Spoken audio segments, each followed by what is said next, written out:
Healy, Director of Social Justice Ireland, discusses the issue of a social Europe. Can a social Europe ever really exist? Absolutely. Social Europe has existed, particularly since the 1940s, I suppose the late 1940s, early 1950s, after the Second World War. There was a very strong focus on building a social Europe. So I suppose if you were to look at it from the 1930s to the 1970s, you saw a very good development of the sort of European social model. Since the 1970s, it has been under attack in one form or another, and we have seen slowly but surely the moving of the distribution. But it is possible to deliver.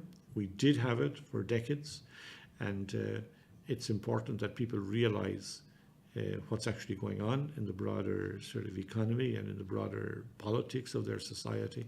Otherwise, they may miss the fact, until it's too late, that the European social model is actually being undermined.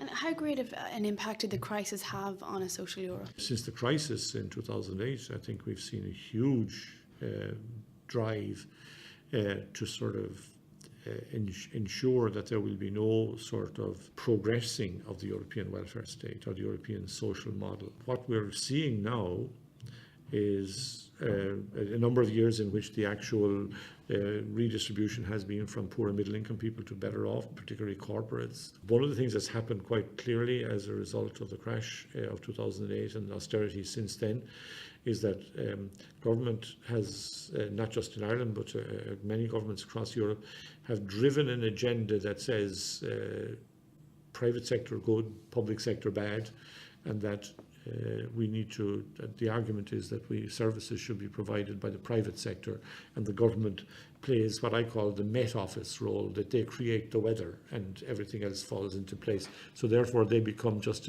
not a mechanism for generating jobs in sectors of the economy, but rather a methodology to facilitate the private sector to do it.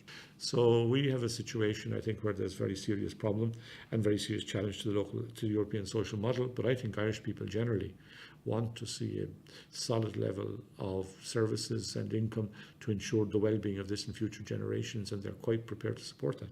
What difference can a social Europe make to the people of Ireland? I think the critical issue is it promotes well-being. People feel we have guarantees here, guarantees that we'll have enough income to live life with dignity and that we won't be forgotten about in our old age, that we will have services that we need when we're younger in terms of education, maybe in older when we're in healthcare.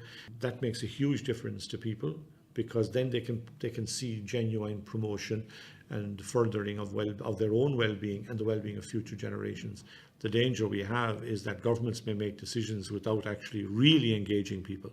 They may engage in tick box consultation, but that's not good enough. We need genuine engagement and genuine involvement of people in shaping the decisions that affect them. If that were the case, then I think the vast majority of people would opt for a social Europe model where services were good, where income distribution was fair, and where there was a solid support for ensuring that everybody lived life with dignity. That's the kind of future that most Irish people would like to see.